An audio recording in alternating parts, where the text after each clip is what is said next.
Marvin, fight week again, man. I know you live for this stuff, dude. So what's the emotion like, the feel right now? It's great, man. I just hope the fight happens, and I'm ready to go. I'm ready, and that's it. That's all I need to know. All right, so let's get it. You touched on it right there. You said, I hope the fight happens. You tweeted last night what he's trying to find a way out. Can you expand on that a little bit? What are you getting at? There's some shit going on about well, I'll say he had some problems with weight, I guess. So we'll see. I said I'll fight him on any weight, but at the end of the day, we still have to all be professional. And he's not professional, but fuck, we all go through weight cuts. He has to do some of it, Yeah. So we'll see. But like I said, the last thing I want is for the fight to be scratched. So I'll fight him on any weight. With that being said, he needs to suffer a little bit making weight, because that all of us go through that. But yeah, man, that shows, that shows. If he's like anybody else, maybe could have been because he's a lot overweight. So we gotta find a way. And I'm not hard to please in that sense. I'll just say whatever, just he has to make sense. So has he officially reached out to you, or has the UFC officially reached out to you? Or are you getting some intel? What do we know here? What's actually official, or what's maybe rumbling? I don't even know. Nothing is official, but I just know he's a lot overweight. He's a lot overweight, and so yeah, that will have to find some solution. When you say any weight, what if he comes back and says, "Let's make it a 205 fight"? I said yes, let's do it at 205, but we'll see. We'll see if he can do a little bit better than that, because he should be able to do a little bit better than that. But worst case, I said, yeah, he's still fine at 205. Wow. Have you had a chance to physically see him yet? No. And, it's hard because he's probably that fucking big. I should have seen him. All right, that took me a second. All right, so listen, we talked before last time, obviously, emotional fight week last time out. This time, you're not seeing the guy. You're not going to be able to interact with him. You're not going to be able to do anything before Friday in the face-offs, hopefully. Is that a good thing or a bad thing? Is it good for you to keep your emotions down, or do you wish you could kind of get that look in his eyes and get that little spark started? Yeah, it would have been different anyway. It would have been different. I think, it would have been different. I wouldn't have been that emotional. I know I'm gonna smash this guy, man. I just want the fight to happen, and so, yeah, I don't think it would have been that emotional anyway. Yeah, but anyway, the fact that I don't see him, I actually want to see him. I want to see him, to be honest. I haven't seen him. I want to see him, but I haven't had an occasion for now. Yeah. What if he's walking around at 2:30 or something like that? I'll make him run right away. Right. I'll chase him. All right, so if this fight does happen at light heavyweight, I'm imagining you believe it still should have some impact on the rankings at middleweight and kind of where you stand. You still feel like that would take a step forward in the middleweight division? I think so. I would have been able to make weight, and he's a middleweight. He's just a fat ass, it should still make sense for middleweight for sure. Nice.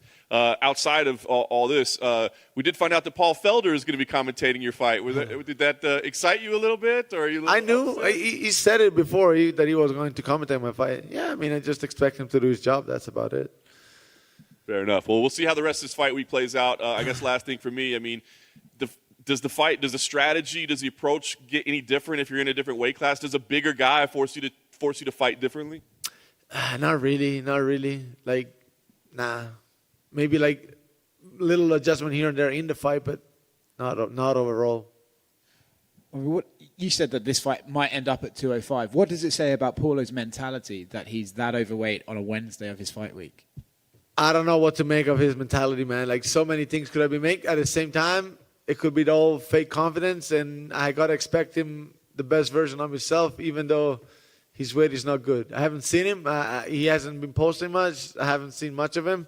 So I'm still expecting the best version of himself, and I'm ready still. But, I'm not going to let this pre-fight tension and pre-fight like readiness, like go, in a sense. I'll be still ready to face the best version of himself.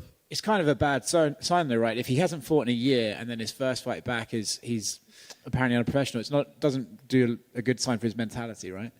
It could, yes. I mean, it's kind of hard to deny that, but at the same time, I can't let it get to my head. Oh, like he's not gonna be ready, this and that. No, I expect him the best that he's ever been, and he's actually heavier than he's ever been, and then I gotta beat him the worst he's ever been beaten. So that's what it's in my mind. Do you think you have the advantage because you've been more active than he has over the last year? I would have the advantage regardless, to be honest. So it's not because he hasn't been active. I would have had the advantage. I have so many advantages, but regardless of what's going on right now. Just wanted to follow up. I saw you did an interview with John the other day when you spoke about your fight with Israel. What would you do differently if you got a third fight with Israel to come out the winner of that fight? I'm totally focused on Saturday night, and that's past. And the next task I hand, it's Paulo Costa, so that's where all my focus is. Thank you. Marvin. So a few years ago, Rafael Cordeiro, your coach, he was one of the Paulo Costa's coach on the Ultimate Fighter Brazil. And did he tell you something about it? Does he have any information about, inside like how he trains and everything else? No, not really. No.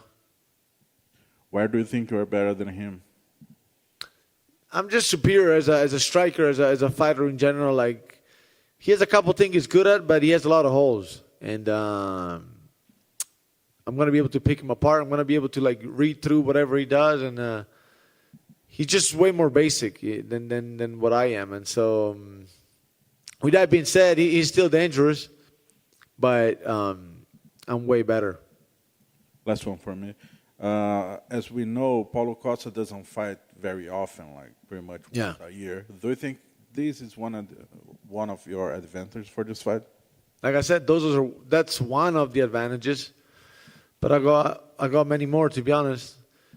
With that being said, still, I want to believe that he's going to come out the best that he's ever been. So he's still dangerous. He's still a dangerous fighter.